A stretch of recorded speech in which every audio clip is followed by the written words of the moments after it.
Thank you for joining us. Our guest today is Kevin Madden. He's the Executive Vice President for Advocacy for Arnold Ventures, a public policy think tank in Washington, D.C. At least he's based in Washington, D.C.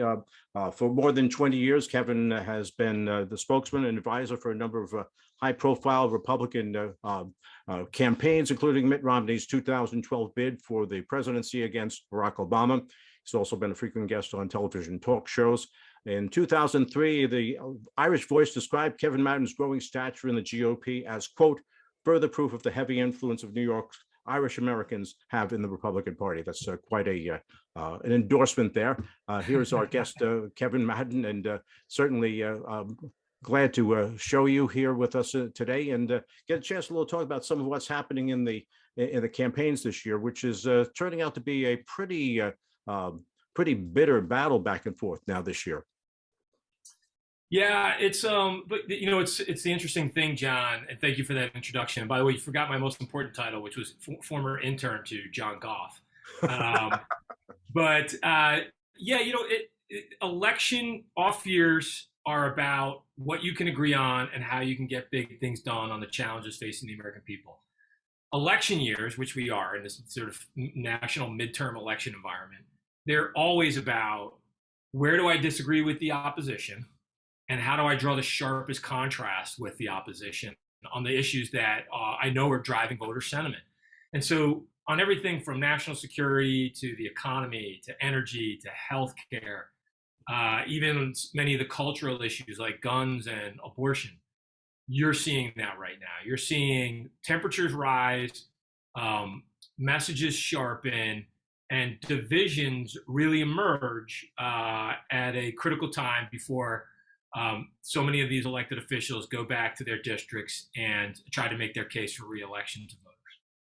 But hasn't to some extent we've gotten into a situation where in the off years, after the election is over, instead of putting the knives and spears and stuff away, it just continues and gets in the way of running government? It does, and the interesting thing about that is it's an interesting thing about democracy is that we get exactly the elected officials that we put into office, and so it's in many ways this is a reflection right now of how powerful some of the most partisan voices in each party are in their respective party. So you're having Democrats with very liberal worldview and Republicans with a very conservative worldview returning to Washington time and time again, returning to state houses time and time again. And the main thing that they worry about oftentimes is a primary from their left or a primary from their right. And increasingly what we've seen is more and more of those elected officials or representatives that sort of represent the big middle of America, they're being crowded out by a lot of these partisan voices. So, this is really still on the voters, and the voters are sending people to Washington to, quote, fight the other party. And as a result, we have this very volatile political system and a very tense legislative system where everybody's operating between the 45-yard lines of American politics. And that's a very tough place to be. I know that when you look back at historically at political campaigns, whether you're talking about Washington chopping down the cherry tree, Abraham Lincoln with his log cabin, Tippecanoe and Tyler too, chicken in every pot. Slogans and advertising and marketing has always been a key part of the American political system. But it seems at some point the marketing stopped, and you just got down to the business of running government. That seems to be missing anymore. Well, a lot of it is a product of the 24/7 news cycle. I think you can even say it's gone from a 24-hour news cycle to a 24-second news cycle, oftentimes litigated in 240 characters over social media, over Twitter. And as a result, there are very few opportunities or forums inside that news cycle for people to talk about what they agree on. I mean, when was the last time you saw a cable news segment that was dedicated to trying to find a solution instead? And like I was very much a part of this when I worked in cable news as an analyst. where they brought in a Republican and a Democrat, and what they wanted was conflict, because that sort of conflict was designed to entertain people who largely were tuning in with their minds made up. And so there are a lot of incentives across the political system for clashes, and for very sort of high volume political fights. That's something that if we're going to really look at, well, okay, how do we fix the system? How do we start to incentivize moderation, comedy, cooperation, collaboration on the big issues? We've got to find ways to take all of the different institutions involved in the system and slow them down and sort of offer more of these opportunities. How do we use evidence? How do we use data? How do we use research to inform better conversations about solving the big problems? Do you think that the media is doing its job, or are we seeing the media dropping the ball and spending more time trying to be commercial and less trying to be informative?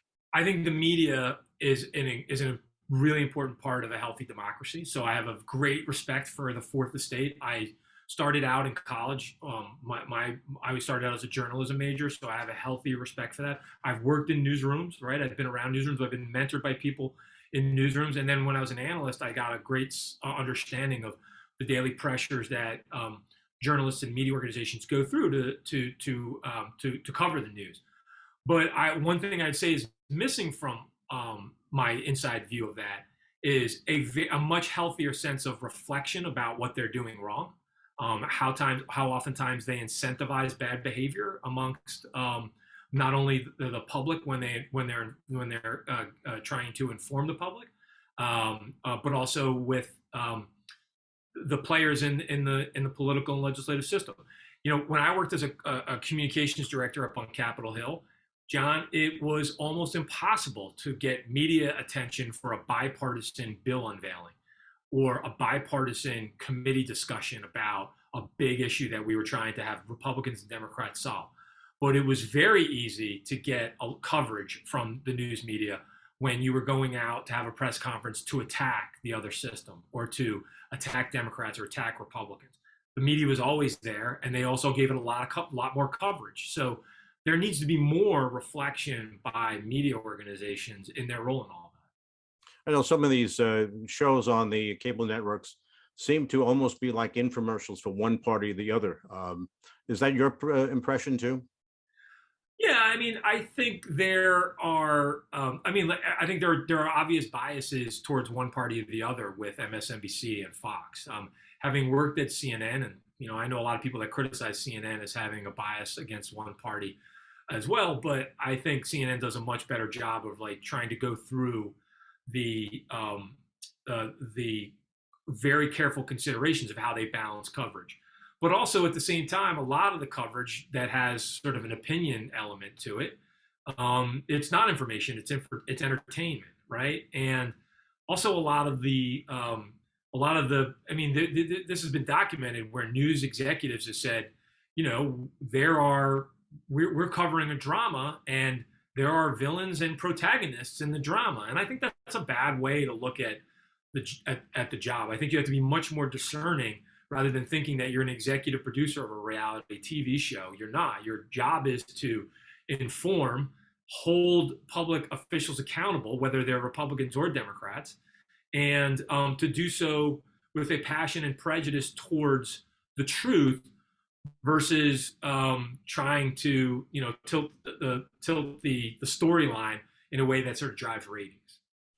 I know that this brings up the situation we're seeing right now with the January 6th committee, that there is a considerable amount of passion and controversy involved with that committee that seems to be feeding into that.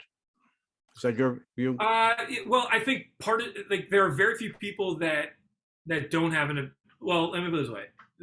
They are, if you're a partisan, if you tell me whether or not you're a partisan Republican or Democrat, I can tell you what your opinion is of the January 6th committee. And I think the people in the middle of America who don't have a hard and fast opinion because they don't see themselves as hard partisans, they don't live and breathe by watching television, following politics, they don't go to conventions, they don't have yard signs, they don't have bumper stickers on their car. they are not as focused on all of this. So I think what you're seeing is January 6th committee is doing its best to sort of hold the players in that event accountable and provide as much information to the American public. But so much of the coverage is driven by people who have hard and fast opinions that it's either a partisan witch hunt or a much needed cleansing and expose of Republican wrongdoing. The bigger thing is, I think the larger American public right now is more focused on inflation, some of the sort of the sense of chaos and unrest around the country, worries about national security and foreign policy, disruptions, worried about disruptions in the supply chain, worried about baby formula, that type of thing. How do you think that this its work is going to influence the elections this fall? I think if you are one of those people who who view things through a political ink blot, which is that you can hold the same thing up and you can hold up an ink blot. If they're a Republican, they'll see one thing, and they're a Democrat, they'll see another. I think that's very apparent. Like, it's not going to change any of their minds. I think in the big middle, there are going to be more Americans worried about the economy and inflation than they will be worried about the outcome of the January 6th investigations on their vote. It will have some impact, no doubt. But I think when you have inflation close to double digits, I think last quarter, the last time it was measured, it was about at 8%. I think that's going to drive the overall sentiment and anxiety of the American electorate right now. I know there's also been a lot of concern about what influence President Trump would have on Republican voters. It seems, in looking at some of the primaries that have happened so far, that it's not as much of a slam dunk as people thought it was going to be. Well, do you mean Trump's influence? Yeah. Yeah. Well, I think Trump's influence it depends on the state, and it really depends on sort of the partisan makeup of a given electorate. But the thing about Trump that I think is very interesting, if you look at polls taken 4 to 6 months ago about the command that he had over the base of the party, and you look at it now, where it's actually a competitive with DeSantis and others that are sort of rising as far as their profile inside the party. The sole reason for that is elections are always about the future.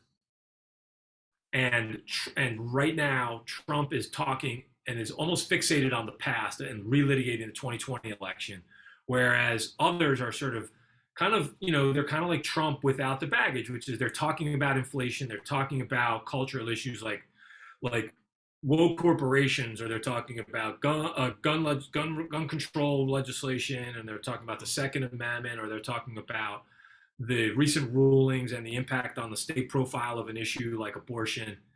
And they're giving voice to sort of grassroots conservative anxiety or concerns or priorities, whereas Trump is very focused on something that happened in the past and almost fixated on a point where he's ignoring some of these other opportunities.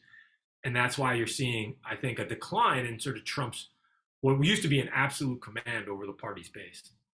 Do you think that that's going to have any really long-term effect, particularly going into November?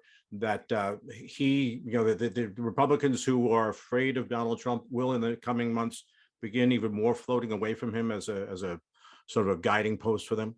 It could. It seems like the trend line, while a very slow and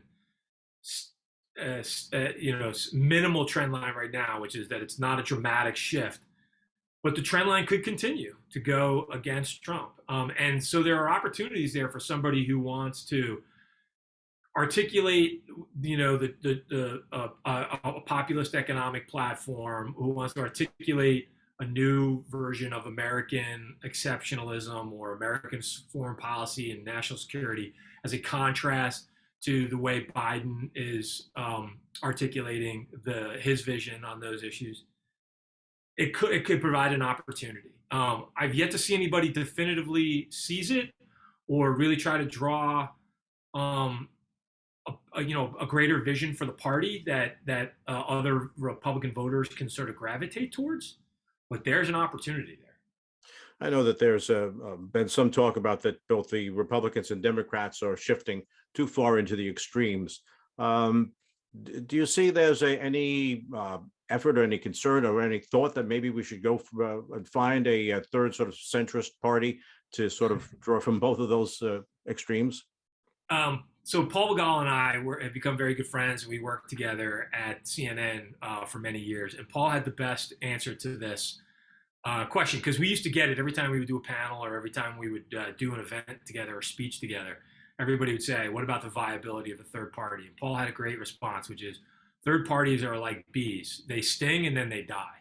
Um, they are the elasticity in the electorate for for a candidate that was not identified with one of the other parties is just really not there. Like, Republicans tend to vote for Republicans and Democrats tend to vote for Democrats, and then even folks who identify as independents tend to lean more towards a Republican way or a Democrat way when it comes to voting. They very rarely find an independent candidate that they can rally around, to the degree where they're also going to bring in partisan Democrats or partisan Republicans to vote for that independent. And that's why when you look at the states where independents have won statewide, places like Maine, Minnesota, Alaska, Connecticut, right? You remember former Governor Lowell Weicker. Like, the electoral count of all of those states put together, it's not enough to ever really win nationally. So I don't believe right now, with the current electorate that we have, that there's a real big viability for a third party to make a big push. There are a lot more people who are registering, and sort of leaving parties and kind of trying to park themselves in undecided. But when it comes to voting, they tend to sort of gravitate back towards the party of their political, of their old political heritage or lineage. I know that there are some major issues that have come up in the last few weeks. Obviously, there was the question of guns with the recent Supreme Court ruling, and also the Supreme Court ruling on abortion. Those seem to be, particularly the abortion issue, seems to be generating quite a lot of heat that is spilling over into the elections this fall. Is that going to have that much of an effect, do you think? It will have an effect. I don't think it's going to shift the fundamentals of the election, which that what we historically are, everybody's is preparing for based on historical trends, a big red wave. I don't think it's going to change that so that you would see a blue advantage, right? It may minimize some of the losses, but it really won't change the fact that the House is probably going to go Republican. And in some of these races, we still yet to see how it could play out with more moderate voters in suburbs, and whether or not that becomes in swing states, whether or not that gives Democrats a better chance to compete in a very tough year. But that's ultimately where Democrats are going. They want to drive a very hard contrast on that issue, paint Republicans as extreme, tie voters' enthusiasm and their vote to a proxy on the issue of reproductive rights, so that they can have more moderate, more democratic turnout that in place will help them, either maybe possibly keep the Senate and possibly win a couple of gubernatorial races that are competitive right now. I know there's been some concern as to whether or not we can ever come up with a policy on abortion that everybody can agree with. That seems to be something that's almost an impossibility to even hope for. It is. I mean, this isn't new, right? Like, this is a debate that has fostered very strong opinions from each party for as long as we can remember being in politics. And so the idea that it's ever going to be one of collaboration, or that it's going to be one that's not really driven by a lot of passion on either side, it's hard for me to see that. They know also the gun control issue is someone that keeps bouncing around as well for years. We've got some legislation, bipartisan legislation that's come out that some people feel hope will at least alleviate some of the conflict there, but that doesn't seem to be going away either. Right, and like the thing that was interesting about the recent Senate I'm sorry, the recent the recent bill for gun safety reform passed by the Congress was that it was the first time where folks agreed on an incremental approach. Oftentimes, the events drove a lot of attention to the gun control or the gun safety issue, and then both extremes would say, "I'm against any action," and then the other extreme would say, "We have to have comprehensive gun control legislation, otherwise, I'm not voting for it." And this was one where I think, to the president's credit, when he gave that primetime speech on this issue and said, the standard here should be that we're willing to do something, it really did let a lot of the tension out of the air, and folks were able to come together around areas of common agreement: red flag laws, funding for gun safety research, gun violence research, funding for mental health, and then also closing some of the loopholes that drove both background checks and availability of weapons. So those are the areas. That's one of the only reasons they got something done, was that the very small window of taking an incremental approach, followed by the political incentives on both sides to keep the loudest voices at bay. There seems, though, to be a continuing battle that you're not, that both parties seem to really be pushing to push aside any idea of compromise. That it's, I mean, I've heard the complaint that you can't even go out to lunch with somebody from the other party for fear that they're going to think you're caving into the other side. Can we get things done if that attitude continues? It's very hard to get things done with the prevailing attitude right now. And I don't think I think people are trying to fix it, but I wouldn't yet say it's solved. I'd say the biggest difference from when I moved to Washington in 2000, we worked with people all the time across the aisle. I had as many friends that were Democrats as I did Republicans. We oftentimes met in working groups on big pieces of legislation that were authorizing everything from healthcare to education policy to national security policy. Now I think this got particularly worse after January 6th, was we used to have very big differences on people's worldviews. Now, one of the biggest differences is that each party questions the other's intentions. And when you start questioning someone's intentions, it's really hard to try to find common ground, because you ultimately think their intentions are bad or wrong, or in many cases, and you hear this in the rhetoric all the time, evil. It's very hard to get things done. So we need to find a way to constantly work through that logjam where people are questioning the intentions of the other party, and their vision for the country. We can disagree about the details, but if they want to make the country a better place, we want to make the better country place. Now let's find a way to find common ground on the details. That's the only way we're ever really going to get back to finding solutions to the big challenges of the country. Do you have hopes that somehow this is all going to work out, that we are going to find this middle ground, this ability to work together, rather than this continuing stress and strife of, as you were saying, seeing the other people as evil? Are you optimistic in the long run? Well, one of the mantras I have is that hope is not a strategy. So I think you have to have a strategy, and the strategy that I've always employed and tried to pass along to people who are in the advocacy space, in the policy development space, in the political realm, is we have to find a way to have at least a dialogue. So constantly providing both the political and policy incentives of coming to the table and learning about other perspectives. And then also providing data, providing research, providing evidence about what the right policy is. I mean, oftentimes, people don't know that the position that they staked out has been tried somewhere and didn't work, right? Because they don't have data or research to say, okay, well, if we ban this or we subsidize this, what have we seen over the last 5 years of whether it's worked out or not? And if the trend lines in data, and this is why one of the big issues that I've always worked on was trade, right? Which is the data and the research will demonstrate what the right policies are. Now let's get together as Democrats and Republicans and independents and work over the details of how to forge the best policies so that we all benefit. That's really the strategy. provide people political incentives to sit at the table and talk, then provide the research, the data, and the evidence to find the common ground. And then, everybody can go back to their constituents and say, I worked on this to solve this problem, and I did so in a way that here's the evidence that it's working and that things are better off. That's my view. I know that we only have a few minutes, now we only have a few seconds left. The election year this year, and briefly, do you think we're going to see things heat up even more this year?